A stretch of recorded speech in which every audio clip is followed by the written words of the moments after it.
Hello there and greetings everybody. I want to welcome you here to Prog Monster. My name is Murph. I am the host of this show, a show dedicated to progressive rock and other forms of rock music. So we're here on our Monday night look back at a classic rock album featuring The Police and their third studio album, Zenyatta Mondatta. So this is at times I think this is probably my favorite of their albums, and other times I think it's Regatta de Blanc, but still really good album. I think the best thing about this album is that it has a lot of really good songs. Like the depth on here is really good. I don't think it has the kind of top shelf songs that some of the other albums have, but everything on here is excellent. So anyways, this was released October the 3rd, 1980, their third studio album, recorded at Whistle Lord in Hilversum in the Netherlands.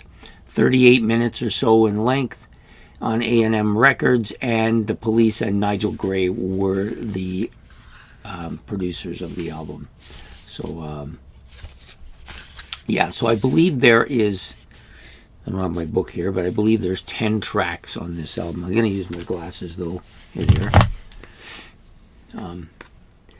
Before we get going, so the members of the band, the members of Police are Sting. He plays the bass, lead, and backing vocals, and a little bit of synthesizers as well. Andy Summers, guitars, backing vocals, a little bit of piano and synthesizer, as well as playing bass on one of the tracks. I think it's number 8. And then Stuart Copeland on drums and backing vocals as well. So you've got basically 11 tracks on here. There's only a couple I think are a little bit on the filler side. Everything else is pretty strong. It starts out with "You Don't Stand So Close to Me." That's a big hit for them. This would be the big song on the album probably as well. Kind of a catchy story, teacher and student type of thing, Driven to Tears, another decent track on the album. A little bit not as well known as some of the other tracks, but still a decent track.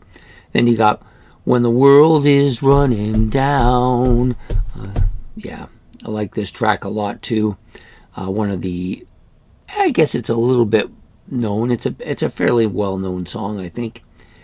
You Make the Best of What Still Around. That is a good song. One of their best deep cuts, I think. Then you got Canary in a Coal Mine. Everybody knows that one. Really catchy, upbeat, up-tempo type thing. The Voices Inside My Head, another pretty good song. And then you get to Bombs Away, which I personally think is the best track on this album. Real catchy beat, lots of real good drum fills on this one as well. Then you got the Do Do Do, Da Da Da Da. It's a bit of a silly song. It's well known. It's a regular on most rock radios, staple radio, but I always found it to be a bit on the silly side, but it's still not a bad song. Behind My Camel, that's okay. I think that is one of the instrumentals as well. Man in a Suitcase, this is one of the better deep cuts on the album as well. Shadow in the Rain, it's okay. And then The Other Way of Stopping. So the last two tracks, maybe a little bit on the fillerish side. Could have done without them and wouldn't have been unhappy with it. Yeah, strong album. So you got basically you've got basically a lot of kind of new wave-ish sound to the album. Very new wave-ish, I think.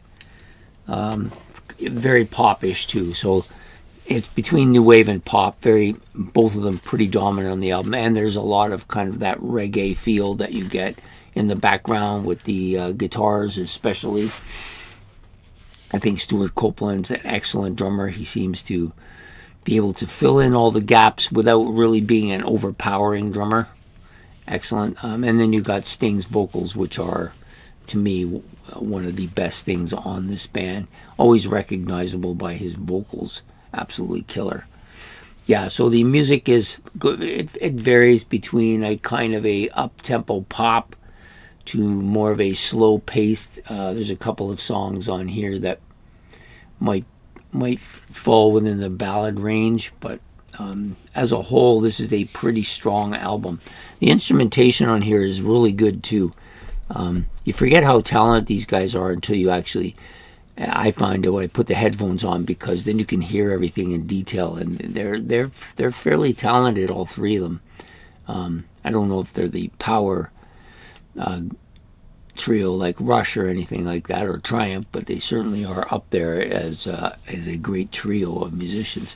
Actually, I had when I first started listening to Police, I kind of didn't like them at all, because I sensed that Rush had been majorly influenced for them, and that was part of the reason why the music Rush was putting out by After Signals I didn't care for, because it had too much of this kind of poppy stuff in it, and so I kind of detested this band because I thought they influenced them, but I've since got way past that. So anyways, this is an excellent album.